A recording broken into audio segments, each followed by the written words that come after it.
Lectionary text for this Sunday again comes from the Gospel according to John, and this is in the 4th chapter. Please stand as you're able for the reading of the Gospel. Now, when Jesus learned that the Pharisees had heard Jesus is making and baptizing more disciples than John, although it was not Jesus himself but the disciples who baptized, he left Judea and started back to Galilee. But he had to go through Samaria. So he came to a Samaritan city called Sychar, near the plot of the ground that Jacob had given to his son Joseph. Jacob's well was there, and Jesus, tired out by his journey, was sitting by the well. It was about noon. A Samaritan woman came to draw water, and Jesus said to her, "Give me a drink." His disciples had gone to the city to buy food. The Samaritan woman said to him, "How is it that you, a Jew, ask a drink of me, a woman of Samaria?" Jews don't share things in common with Samaritans. Jesus answered her, "If you knew the gift of God and who it is that is saying to you, 'Give me a drink,' you would have asked him, and he would have given you living water." The woman said to him, "Sir, you have no bucket, and the well is deep. Where do you get that living water? Are you greater than our ancestor Jacob, who gave us the well, and with his sons and his flocks drank from it?" Jesus answered her, "Everyone who drinks from this water will be thirsty again. But those who drink of the water that I give them will never be thirsty. The water that I will give will become in them a spring of water gushing up to eternal life." The woman said to him, "Sir, give me this water so that I may never be thirsty or have to keep coming here to draw water." Jesus said to her, "Go, call your husband and come back." The woman answered him, "I have no husband." Jesus said to her, "You are right in saying, 'I have no husband,' for you have had 5 husbands, and the one you have now is not your husband. What you have said is true." The woman said to him, "Sir, I see that you are a prophet.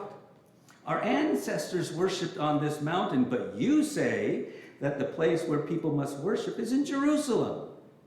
Jesus said to her, "Woman, believe me, the hour is coming when you will worship the Father neither in this mountain nor in Jerusalem. You worship what you do not know. We worship what we know, for salvation is from the Jews. But the hour is coming and is now here when the true worshiper will worship the Father in spirit and in truth. For the Father seeks such as these to worship him. God is spirit, and those who worship him must worship in spirit and truth." The woman said to him, "I know the Messiah is coming. When he has come, he will proclaim all things to us." Jesus said to her, "I am he, the one who is speaking to you." Just then the disciples came. They were astonished that he was speaking to a woman, but no one said, "What do you want?" or "Why are you speaking with her?" Then the woman left her water jar and went back to the city. She said to the people, "Come and see a man who told me everything I have ever done. He cannot be the Messiah, can he?" They left the city and were on their way back to him. This is the wisdom of God.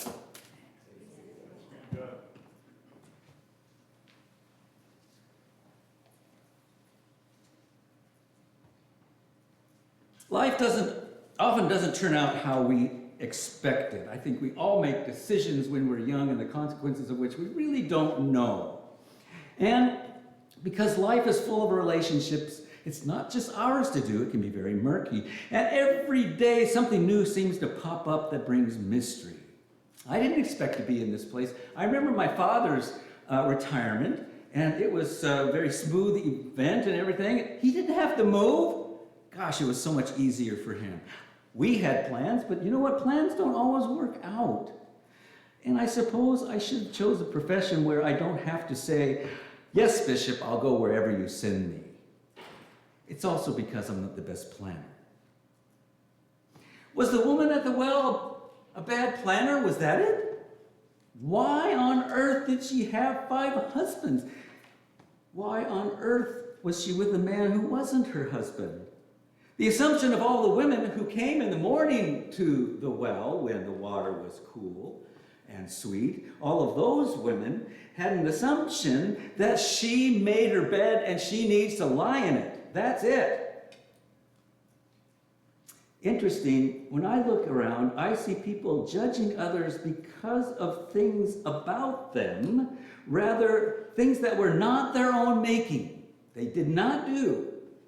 I see people judge others for things that happened to them. In a competitive society, we are trained to judge quickly.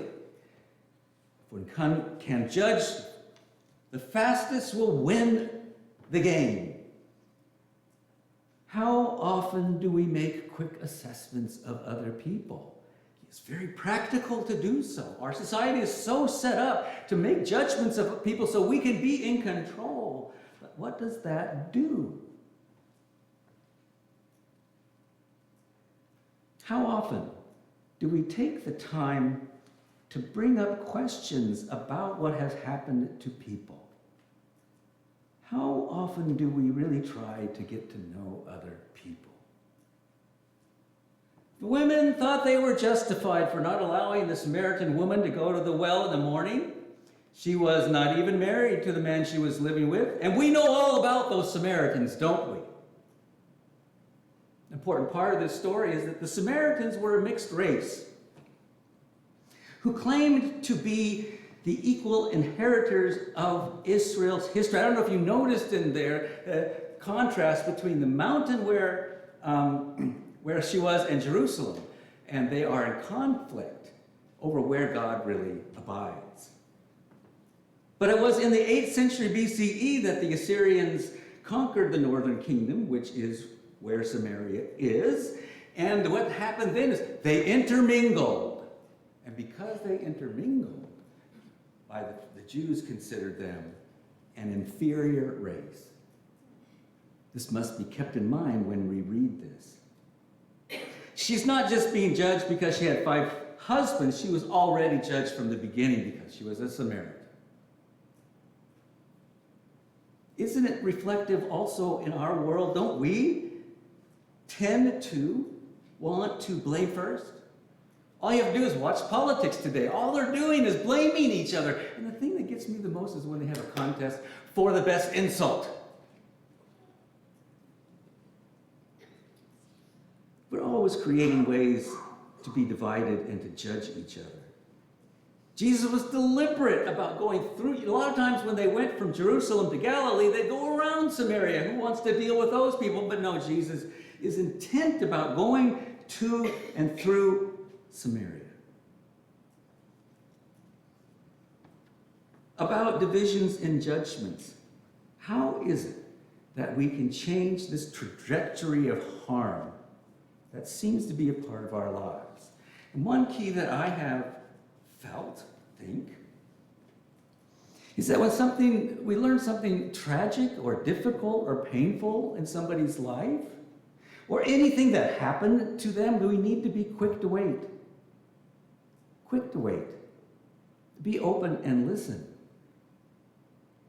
Instead of judging them for who they are or what they look like or how many husbands this person has or why or this person is an addict, instead of jumping right away to blaming them, we need to be compassionate. I said last week how insightful it is to know about ourselves, to look at other people who are in difficult times and to say, one little switch in my life and I could be there. If we actually know or believe that we could be the addict, the homeless, the depressed, then we will have compassion. As many times we really know it's not their fault. Find out what happened in their lives, the reasons for this. Learn their story. People need to be seen. Part of what we do in the church is we become the witnesses of all these people's lives. That's our job. What happened in the life of the woman at the well? Why was she in that situation? How did she end up with 5 husbands? Why is she not married to the one she's living with? What was her upbringing like? What were her parents like? What were the experiences that she had? Was she ever left out? And how did all those experiences combine to make this person who has to come at the well at midday? As well, we need to take responsibility to transform any racist overtones that are part of this story or any of the stories of our lives. This was a large part of her experience because she was not pure Jewish. Does this ring true for our way today too? Jesus was all about breaking down social norms that proved to be barriers in the hope that the people will meet. And when they meet, maybe even spend time together, they will get to know each other's stories rather than summarily judge. Everything changes when you know a person's story. I don't know, I find Americans always seem to want attention. Everybody wants to be an entertainer.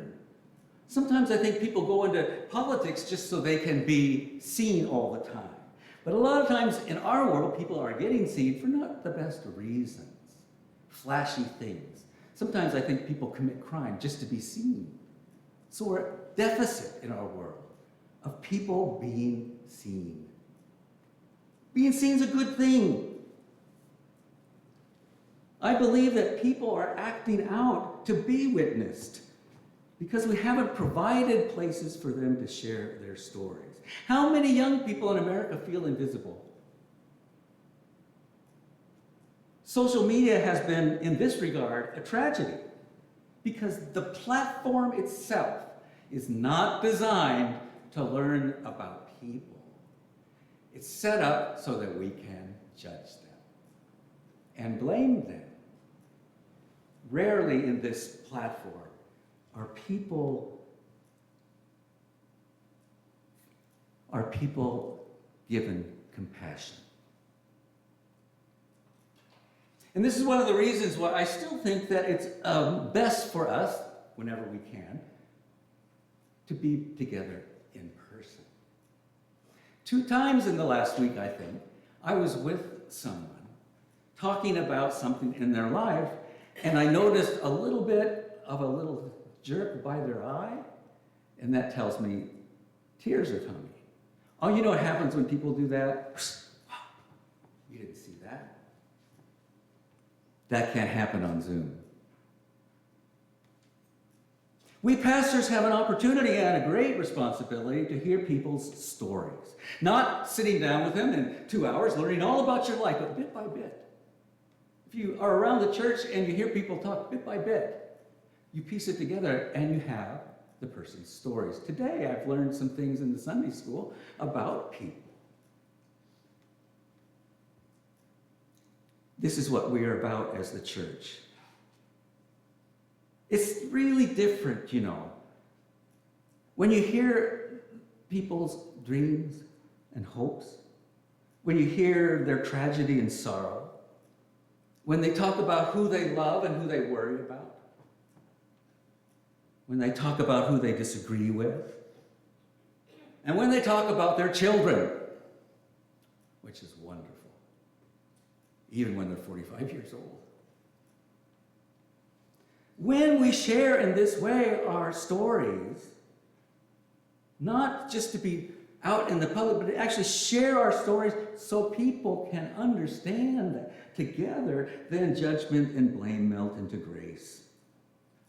And as we know other people's stories, we always find connections to our own story, and we find connection to the story that we live by. In the adult Sunday school this morning, we had a great discussion about an article by Soo-Mon Kidd entitled A Story-Shaped Life.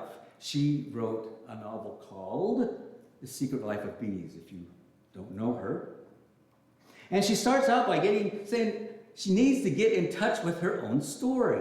She points out that when inviting people into a workshop, most people didn't talk about their stories. They talked about professions, beliefs, dogmas, propositions, anything like that. But people don't know what it means to share our own stories. We choose to be didactic, reasoned, and abstract because it's safer than to be vulnerable and talk to people about when we felt pain or joy. We want to be didactic. God tells stories. What is the story of my life? This is the first step, to take the time to search the depths of our experience and all these threads of meaning and put them together ourselves first so we know better who we are. And then Kidd says, we are not meant to be stories in isolation. When our individual stories are shared and celebrated as part of our communion as God's people, we interweave a corporate spirituality that undergirds the body of Christ. Stories do not gain power unless they are shared. And how many of us carry our stories in our hearts, but never tell a soul? Previously in our Sunday school class, we read Rachel Held Evans' book, Inspired. It's about the Bible, and she has a few things to say. She says, let suffering speak. Let suffering speak is the condition of all truth. Boy, take that to Washington, please. It is fruitless to try to turn the gospel into a statement about God when God is clearly telling stories. And Evans says this, the gospel means that every small story is part of a sweeping story. Every ordinary life, part of an extraordinary life. The church is not a group of people who believe all the same things. The church is a group of people caught up in the same story. And Jesus is at the center of it. Here's the crux of it. I don't believe that our primary way to relate to God is through systems of belief and all believing the same thing. I believe this is the way we relate to God, by creating our life stories and following Jesus' story. Debated dogma creates enemies. Shared stories creates friends. Getting back to the story from the Bible, what's painful about this story of the woman at the well was she was isolated and judged, right? Isolated and judged. But no one knew anything about her. They just assumed and made judgments. They didn't wonder about what might have happened to her. I would like to know what happened to her. People don't know a certain person's stories. They have no reason to judge. Then at the end of the story, this is what we get. The woman leaves, she goes back to town, and she says this. Many Samaritans from the city believed in him because of her testimony. And then she says, he told me everything I have ever done. He knew her story.